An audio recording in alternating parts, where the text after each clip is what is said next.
Bom dia, estamos aqui para mais um estudo do Evangelho. Estou aqui com a minha amiga e ela abriu ao caso do Evangelho e caímos no capítulo 28, Coletânea de Preces Espíritas, no título 1, Preces em Geral. E ele vai analisar a oração dominical, tá? Então começamos. Instrução preliminar.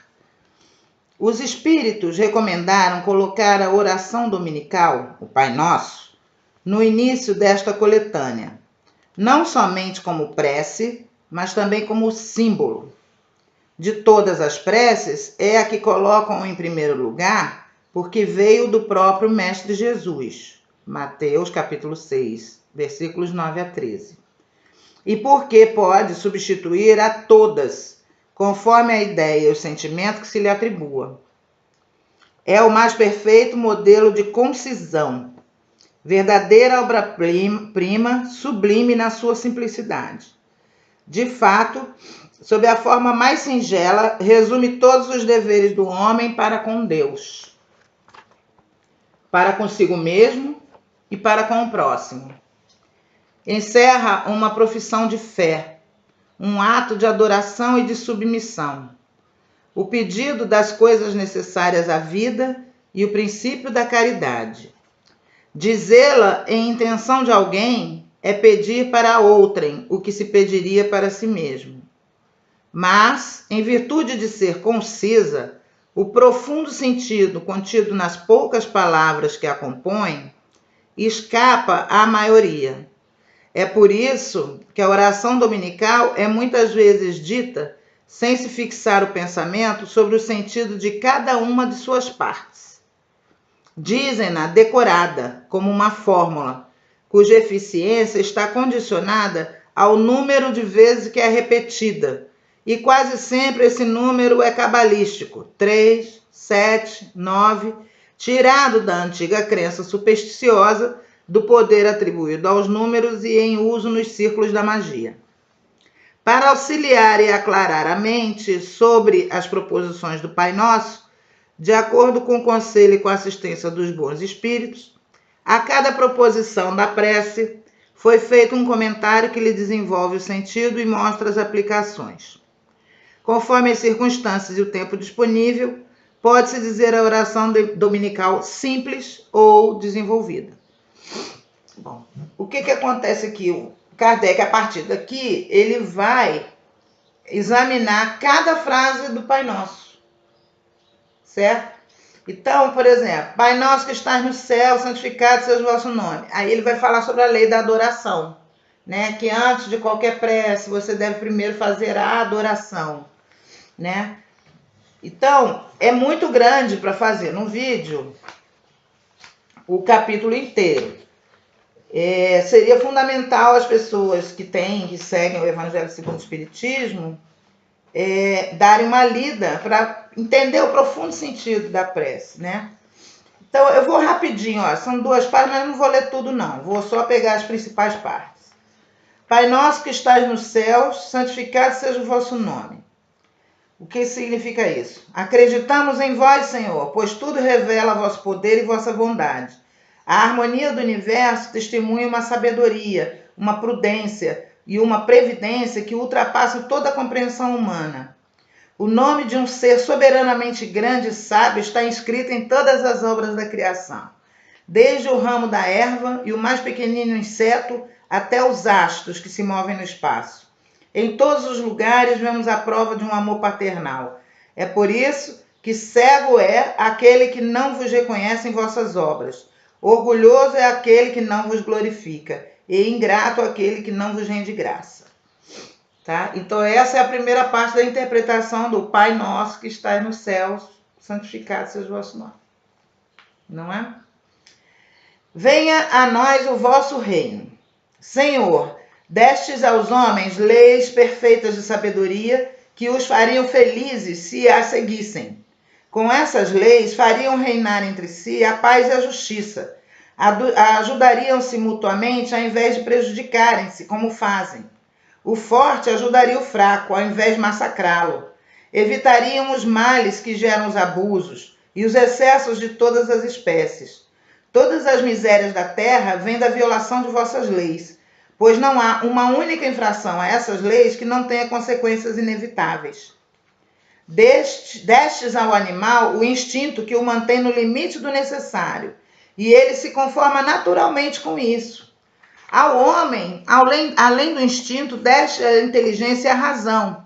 Deste também a liberdade de respeitar ou violar aquelas vossas leis, que lhe dizem respeito pessoalmente, ou seja, escolher entre o bem e o mal, a fim de que tenha o mérito e a responsabilidade de suas ações. Ninguém pode alegar a ignorância das vossas leis, porque em vossa previdência paternal quiseste que fossem gravadas na consciência de cada um, sem distinção de cultos, sem distinção de nações, aquela regra da divindade, né? É que eu errei aqui a pontuação. Vamos de novo. Ninguém pode alegar ignorância das vossas leis, porque em vossa previdência paternal quisestes que fossem gravadas na consciência de cada um, sem distinção de cultos nem de nações. Então as leis divinas estão gravadas na nossa consciência, independente de onde você nasça, qual é o seu grau de evolução, nem nada. Aqueles que as desobedecem é porque vos desconhecem a Deus. Chegará o dia em que, de acordo com vossa promessa, todos praticarão, e então a incredulidade terá desaparecido. Todos vós reconhecerão o Senhor soberano de todas as coisas, e o reinado de vossas leis será vosso reino na terra. Dignai-vos, Senhor, a apressar sua vinda, dando aos homens a luz necessária que os conduza ao caminho da verdade. Então, eu acho que essas duas primeiras já tá bom, né? Pode ser até que depois a gente continue no Seja Feita a Sua Vontade, que eu acho que é muito claro, né? Deus sabe melhor do que a gente que a gente precisa. O pão nosso de cada dia nos dai hoje, aí remete-se aí àquela olhai, os pássaros no céu, eles não fiam, nem plantam, nem escolhem celeiro, né? Nem juntam celeiros, que é a questão da fé, né? O livros do nosso mal, e perdoar nossas dívidas, isso aqui é a ordem para você perdoar, porque do jeito que você perdoar, você vai ser perdoado, do jeito que você julgado, você vai ser julgado. Não nos deixes cair em tentação e livra-nos do mal, é livra-nos do mal que há dentro de nós, não só do mal que podem nos fazer, porque esse nos resgata, né? O nosso mal que está dentro de nós é que nos eleva. E assim seja. Aí até o assim seja, ele também desenvolve. É muito legal essa parte do Evangelho, que nos ensina a orar e nos mostra o real significado do Pai Nosso. Porque muita gente acha que orar é só repetir fórmulas exteriores, né? E dentro de tudo que a gente tem visto aqui, da forma pensamento, o orar, ele é a maneira como você mantém uma forma de pensamento positiva, conectada com Deus, né? E aí você atrai o auxílio dos bons espíritos. No último vídeo de forma pensamento que eu fiz, tem um texto do Dr. Bezerra, que eu falo do Dr. Bezerra, dizendo que ele inspira uma moça, que ela era incapaz de ter pensamentos de maldade, mas ela enfrentava muitas dificuldades e ela era muito impetuosa, muito sincera, e às vezes ela se atrapalhava nisso. Então que ele soprava intuições no ouvido dela quando ela estava com boas disposições de ânimo para fazer algumas coisas. Mas eram coisas fugazes, assim, bem rápido, porque os bons espíritos não mexem no nosso livre-arbítrio, né? A coisa de querer impulsionar nosso livre-arbítrio é dos espíritos mais baixos, né? Mais infelizes, mais maldosos, que não aceitam, né? Querem mudar o outro. E a gente vê isso até aqui nos encarnados, né? Tanta gente querendo mudar os outros. Então é isso, esse pedaço do Evangelho, ele nos ensina essa parte, a louvação a Deus, né? Que a gente esquece muito, todo mundo sabe orar para pedir, todo mundo lembra de Deus só quando está precisando, mas poucos lembram de Deus na hora de agradecer, todo dia quando acorda, porque você ultrapassou mais uma noite. Quanta gente morre aí? Tivemos um colega aqui em Cabo Frio que morreu esse fim de semana às 2 horas da manhã. né? Chegou em casa de uma festa, de repente passou mal, pumba, né? Eu vi todo mundo aí, eu não conhecia, mas eu vi o pessoal consternado aí no Facebook, né? Do falecimento desse rapaz. Ele trabalhava lá no Horto. E é assim, então você acordou de manhã, você ultrapassou mais uma, agradeça pela vida. Agradeça que você está aqui. Você vai ter mais um dia. Cada vez que o sol se levanta, é uma oportunidade de renovação. Chico Xavier já dizia, nós não podemos mudar o passado da gente, né? O passado que a gente fez está escrito. Mas a cada vez que o sol se levanta, é uma página em branco para você reescrever sua vida para frente.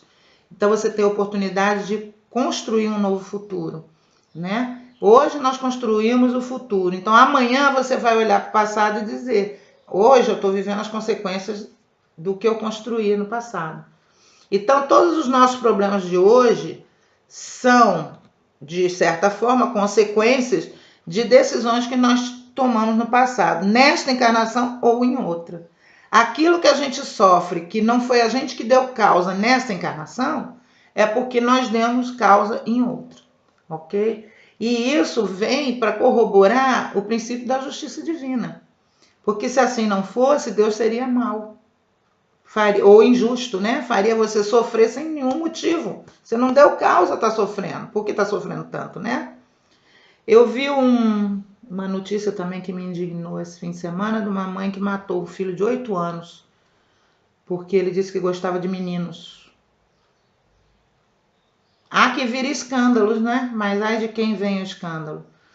Então, nós temos isso, o amor que deveria ser, né, a representação do amor de Deus na Terra, que é o amor maternal, o amor pela criação, se tornando instrumento de morte e de julgamento do outro, né?